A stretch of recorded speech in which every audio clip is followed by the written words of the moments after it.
What is your backup plan for when life throws you a curveball? If your answer starts and ends with a credit card, then we need to talk. On today's episode, we'll be doing a deep dive into the most important tool you can have for financial stability, which is the emergency fund. Now, it's not a glamorous topic, but it is a game changer. So stick with me, and by the end of this episode, you'll know why you need one, how much to put in your emergency fund, where to put it, and I'll deal with some common misconceptions and mistakes you can make along the way. Let's go. Welcome to your Money on Easy mode with Damien. Welcome back to your Money on Easy mode. Like I said, today we'll do a deep dive into emergency funds. But before we get there, I wanted to revisit the whole financial framework that I have set up for you. If you go back 2 episodes in the feed, you'll see that I cover what's called the Easy Mode Money Ladder. These are step-by-step instructions for what to do with your next dollar to get the most bang for your buck. So let's talk about the first 4 steps in the Easy Mode Money Ladder and how emergency funds fit into those.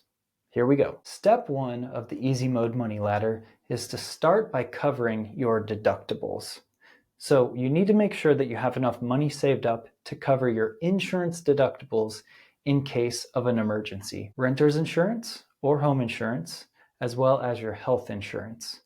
This sets the very basic foundation of your emergency fund so that in the event of emergencies, you can take care of yourself instead of having to rely on other people or turning to debt to cover those needs.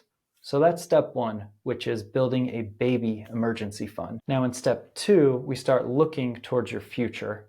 This is where if you're employed and your employer offers a retirement plan along with a match, we want to invest in that retirement account at least up to the match. We do this as step 2 because it is free money that we're receiving from our employers. And if we forego this match, we are essentially throwing away that money that could be giving us a better future. In step 3, we tackle our high interest debt. Now, what I mean by high interest debt are those things like credit cards or other types of debt that have high interest rates, say above 10% or so. We want to knock out this debt because paying the interest month over month is really impacting our ability to save for our future. And then finally, step 4 of the Easy Mode Money Ladder is to build out the rest of your emergency fund. So in step 1, we got started by covering our deductibles. In step 4, we're going to fully fund it. And today, the entire episode is dedicated to how much to put in there, where to put it, how to use it, and common problems to avoid. So let's start with a really simple definition of an emergency fund. An emergency fund is savings or cash that you have set aside to be used whenever unexpected expenses come up in your life. It acts like a financial safety net for medical bills, car repairs, temporary job loss, and it helps you handle these expenses without relying on credit cards or other types of loans. Think of it kind of like a financial airbag. You've got an airbag in your car. You hope you never have to use it, but it is there just in case life crashes into you. An unexpected medical expense, an actual car crash. The emergency fund acts as the airbag to protect you from these large financial catastrophes. So pause for a second and think, what was the last financial emergency that you had?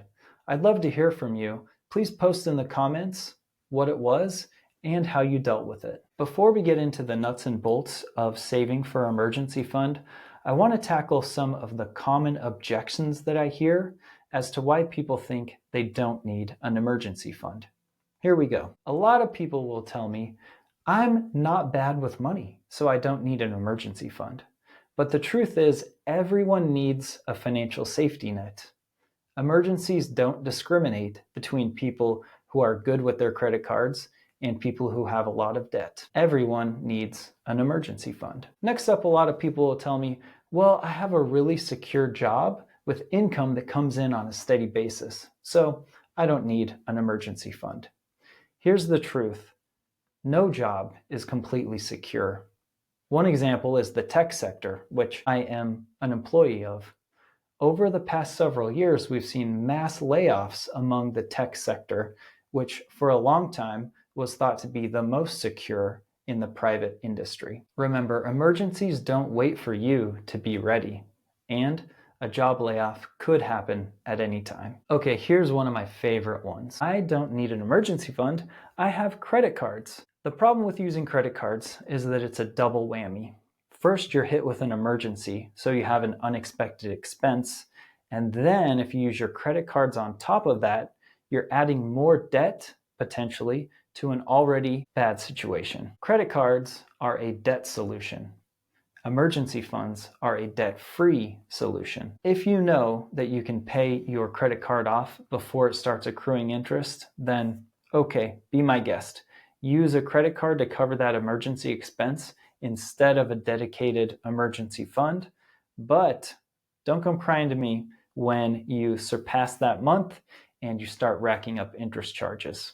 You were warned. Another common objection I get to using an emergency fund is the excuse of having family or friends. I'll just borrow from them.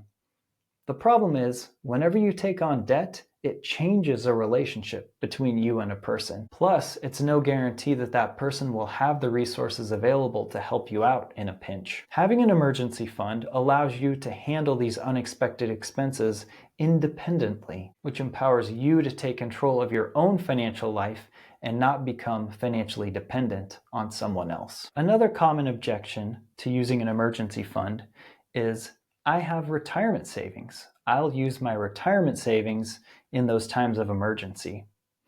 The problem with using retirement savings is that that's not how the government intended them to be used, and they will probably penalize you for using them. Retirement savings, especially in tax-advantaged retirement accounts, is meant for your use at the time of retirement. If you pull money out of your retirement accounts early, you will probably have to pay penalties.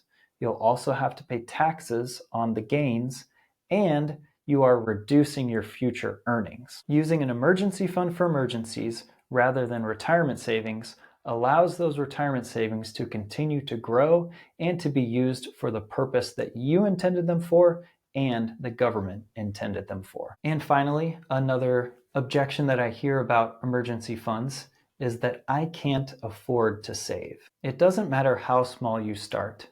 Even saving just $10 per week for a year means that you'll have over $500 saved after 1 year. Small but consistent habits can make a big difference. Everyone needs an emergency fund, and everyone can save something. All right, so now that we've dealt with some common misconceptions around having emergency funds, hopefully I've convinced you as to the necessity.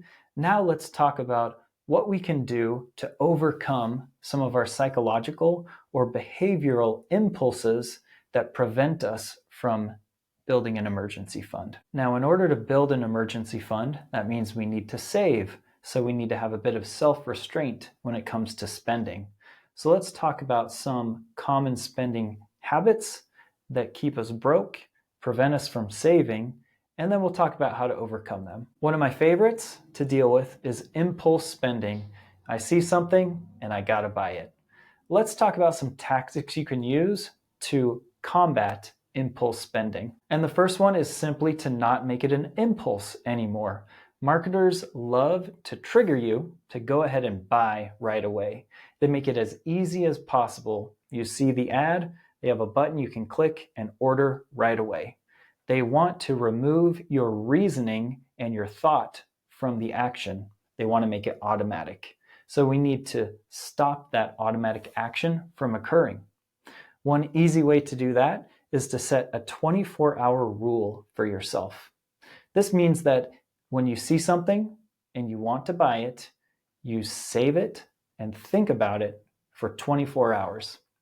If after 1 day of considering the purchase, you still want to do it, then go ahead. But oftentimes, given a period to reflect and to consider the other priorities in our lives, we can realize that we really didn't want that, and we're mostly just influenced by good marketing. So instead of buying right away, think about it for 24 hours. My next tactic to avoid impulse purchases is to unsubscribe from all those marketing emails. Listen, you hate ads on TV, right? So why would you sign up to receive ads in your inbox? Whenever we purchase things online, we usually get automatically subscribed to that company's marketing emails. Once you receive the first one, go unsubscribe. In order to avoid impulse buys, don't even get marketed to in the first place by unsubscribing from those marketing emails. And my last tip to overcome impulse spending is to be deliberate about what you want to buy. Create a wish list for yourself. Instead of letting marketing and the world tell you what you want and what you should buy, make those decisions for yourself. Think about what's important to you, create a list, and then purchase based on that list. By instituting a 24-hour rule before purchasing and unsubscribing from marketing emails and creating a wish list for ourselves, we can overcome the impulse to purchase automatically and instead put more of our money away towards our emergency fund. Another way that people struggle with building an emergency fund are the feelings of perfectionism and overwhelm, which often go hand in hand. Perfectionists don't want to get started unless they know that they can do it perfectly.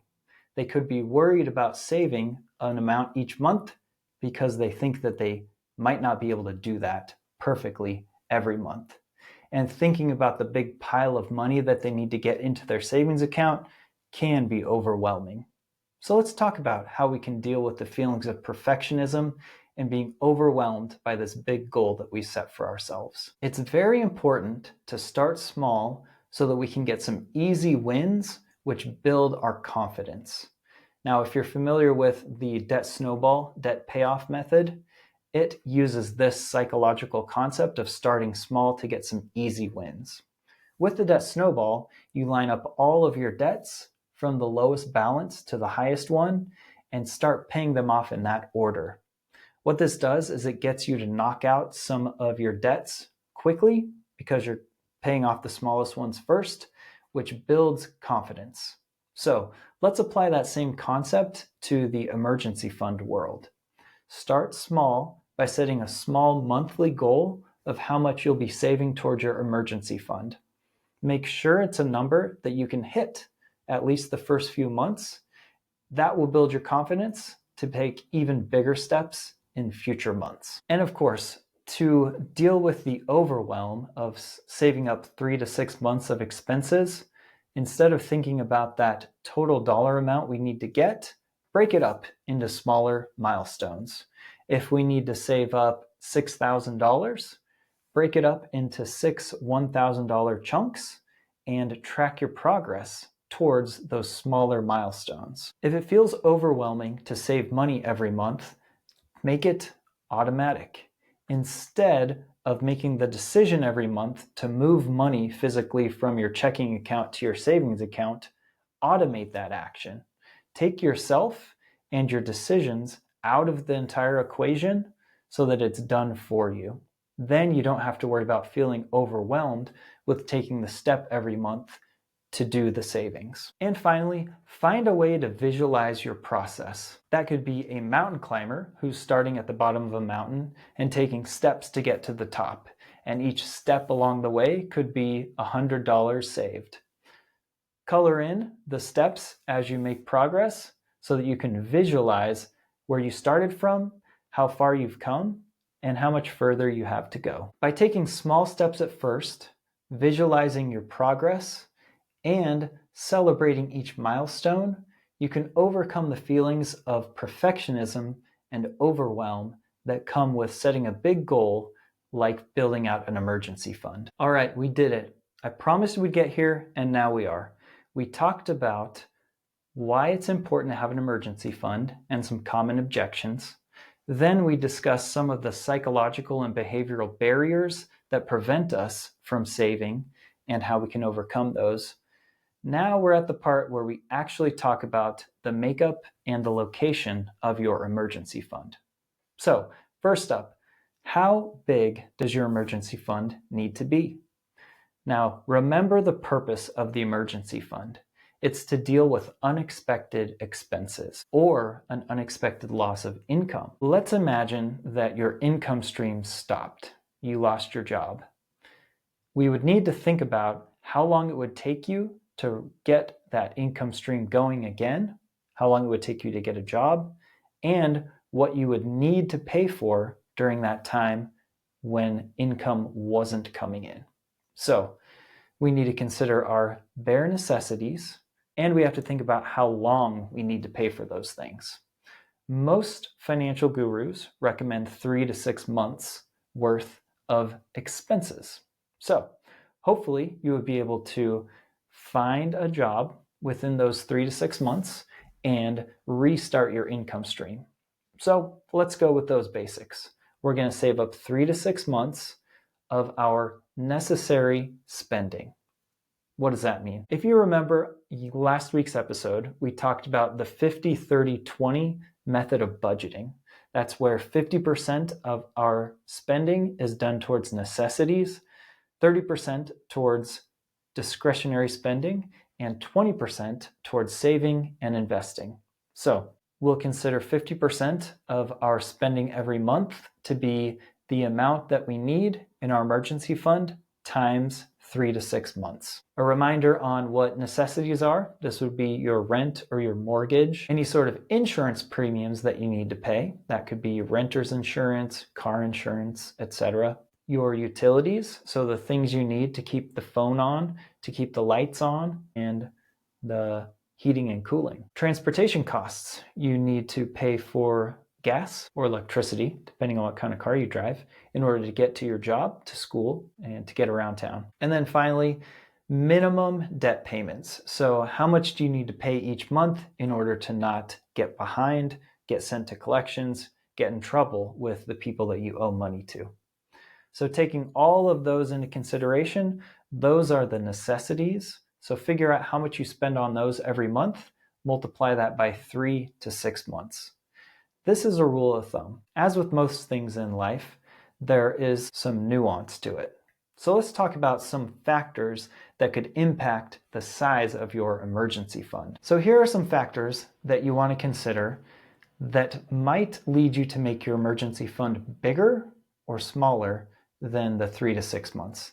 And the first one is job stability. If you work in an industry that's prone to layoffs, then you want to have more in your emergency fund. If you have a variable income, say you work in sales and you don't know what your income is going to be from month to month, you should have a larger emergency fund. If you're a freelancer, you should have a bigger emergency fund. Now, it's a sad fact of life in the United States that healthcare costs can be astronomical.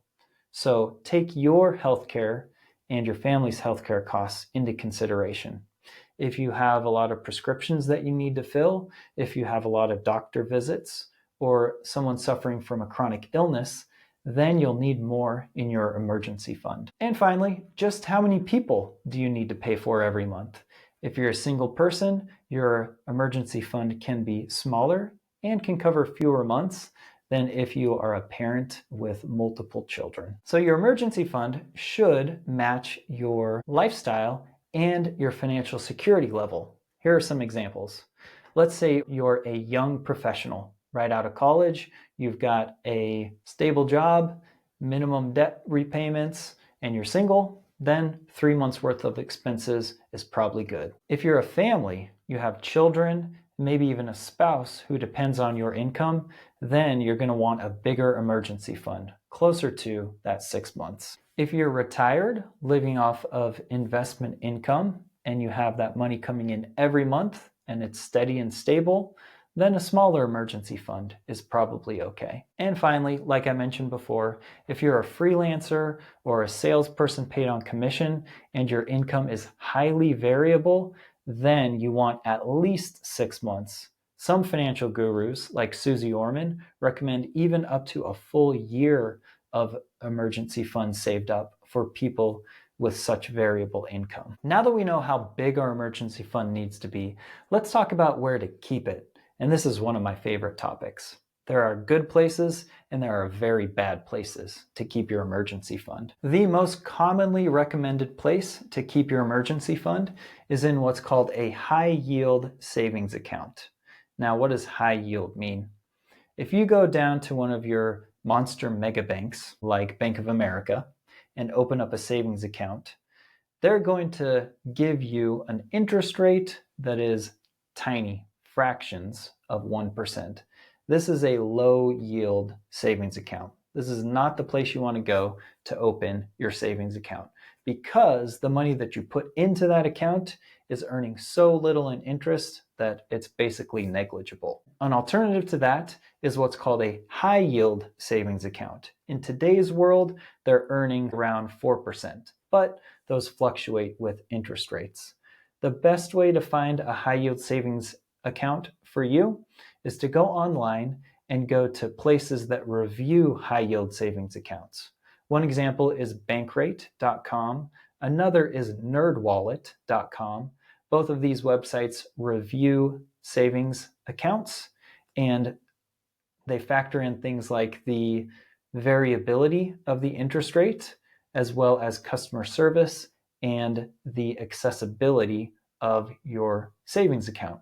So, the number one most recommended place to store an emergency fund is in a high yield savings account. One note of caution here.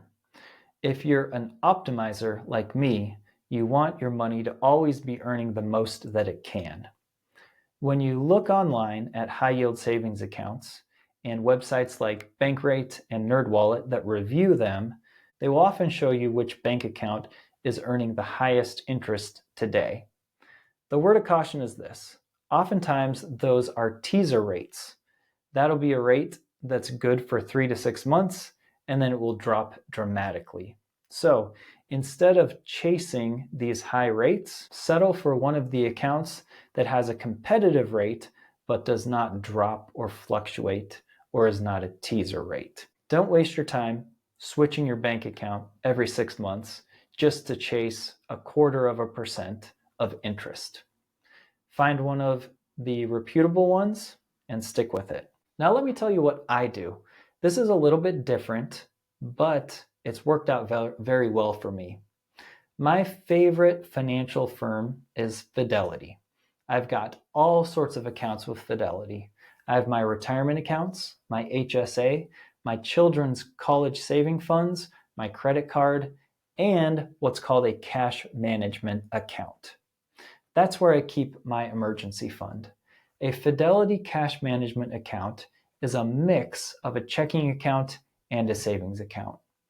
It lets you spend from it like a checking account, but it earns interest rates like a savings account. That's all I'll say about it today. If you're interested, just Google Fidelity Cash Management Account to learn all about how the account works. It's great for some people, for others, it might not be the right choice. Now let's talk about bad places to store your emergency fund. And the first one is in cash. Cash loses money to inflation. If you keep your emergency fund in a checking account or in dollars, it's going to lose its buying power against inflation. You need to keep it somewhere that keeps up with or exceeds inflation. That's why it needs to be in a high yield account, not a basic checking account, and not stored as cash under your mattress. On the opposite end of the spectrum, another really bad place to store your emergency fund is in stocks or cryptocurrency. Stocks and cryptocurrency are variable in how much they're worth. Stocks go up and down, cryptocurrencies explode and then dramatically decrease in value, which is not what you want for your emergency fund.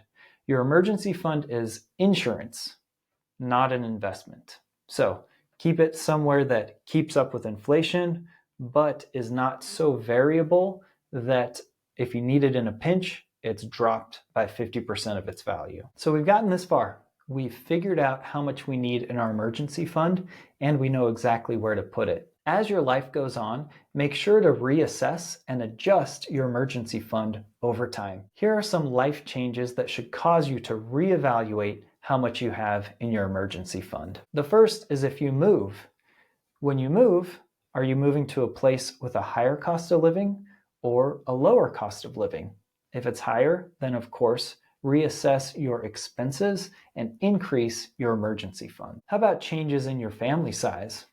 Did you have a baby? Did you adopt someone?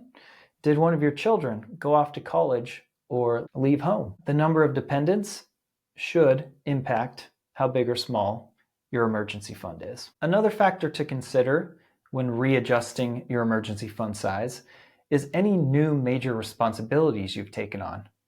Maybe you purchased a house and now you have a giant mortgage. With this new mortgage payment, that's a new necessity in your life, so factor it in when you're determining the size of your emergency fund. And finally, like I mentioned before, inflation. Inflation rises, it decreases, but over time it will eat away at the buying power of your emergency fund. Make sure it's somewhere that can compete with inflation. Now I wanted to take a quick minute to give you some strategies for how you can save your emergency fund. If you're in step 4 of the Easy Mode Money Ladder, you should be laser focused on building up that 3 to 6 months of your emergency fund. Here are 4 ways that you can quickly build your emergency fund. The first one is just to automate it. Like I mentioned before, take decision making out of the entire savings process. Instead of you needing to physically move money from your checking account into your savings account every month, have the bank do it for you. Set up automated, recurring transfers into your high yield savings account. Next up, use any windfall or any found money that you receive to bulk up your emergency fund. Maybe you get a tax refund. It is tax season right now. Use your refund to bulk up your emergency fund. Maybe grandma sends you $50 for your birthday. Use 10 of it to pay for lunch. Put the other 40 into your emergency fund. So use any unexpected money, windfalls, or found money to bulk up your emergency fund. Cut your expenses. All of us have those subscriptions that we don't really use. Cutting out subscriptions frees up recurring money every month that you could be putting into your emergency fund. And finally, look for some side hustles. Everyone has extra clothes in their closet that they could sell on eBay or Poshmark. Look for extra opportunities to make a little bit of income here and there to help you bulk up your emergency fund. And who knows, maybe it'll turn into a nice side business. Okay, we made it to the homework portion of the podcast. So we've talked about what an emergency fund is, why you need one, how to overcome behavioral problems related to saving, how big your emergency fund should be, where to put it, and then we talked about how to save for it. Here's your homework assignment. Figure out how much you need in your emergency fund. Tally up a month's worth of necessary expenses, and then multiply that by 3 to 6, depending on your life situation, to figure out the size of your emergency fund. Then go and research the best high yield savings accounts to figure out where to put your emergency fund. Go ahead, get started, and let me know how it goes. All right, last episode was about how to build a budget. I had so much fun putting together this episode, and I got some interesting viewer feedback. So let's check out some of that feedback. All right, here's a comment from Toby43078. I love that shirt. Thanks, Toby. I really like that shirt too. This might not be that interesting, but about a year ago, I decided that my wardrobe was really boring and I wanted to spice it up a bit. So I looked around and I found a company called Roark, R-O-A-R-K, and they're the makers of this shirt that you see here. What's really cool about Roark is that their designers every season travel to a different location around the world to learn about the local artists, and then they incorporate those designs into that season's clothing. Now, Roark is pretty expensive, so what I do is I just shop on their clearance page on their website. So thanks, Toby. Next comment was a disagreement with me, and I really like this one. So I went on a little rant talking about how I'm tired of people using a word besides budget to secretly talk about budgets. So here's what NW1317 said. Counterpoint on using words other than budget. A lot of people have extremely negative connections to that word specifically. Calling something by a different name is fine, and conscious spending plan or money map are accurate descriptions of types of functional budget styles. I have no qualms with people using a different term if that helps them to get better at using their money. NW, that was really well said. Thank you for that opinion. And I hear you. I understand why the term budget could be triggering or traumatizing to some people based on their past experience. But I think that avoiding the term budget is a missed opportunity. Renaming it doesn't change what it is. It's still a plan for your money. And if the word budget has a negative connotation for you, maybe it's worth exploring why. A budget isn't punishment. It's power. So while I respect your opinion, I'd rather help people reclaim the word budget and see it as the tool that it was meant to be. And finally, my favorite comment from last episode, Kyle Fresco 8320 says, "This video is garbage." All right, I've got two things to say to you, Kyle. The first one is what's known as Hitchens' razor. So Christopher Hitchens was a master debater from back in the day, sadly passed away prematurely, but he had this rhetorical or argumentative term that he called Hitchens' razor. And here's how it goes. That which can be asserted without evidence can be dismissed without evidence. But you know I can't leave it at that. Oh boy, trash. What a word. Trash is by definition worthless, right? It's stuff that we throw away because it adds no value. Kind of like this comment. So Kyle, while I work to keep improving my podcasting skills, which I agree with you are lacking, why don't you work on your commenting skills? Let's both aim higher, all right? Thank you. And that's it for this week's episode. Thank you so much for tuning in. I hope that I've given you everything you need to get started on your emergency fund. Like I mentioned before, in the comments, let me know about financial emergencies that you've run into in your life and how you've dealt with them. If you found this episode helpful, please share it with a friend, like, and subscribe. See you next time. Thanks for listening to Your Money on Easy Mode. If you enjoyed this episode, then please subscribe and share it with a friend.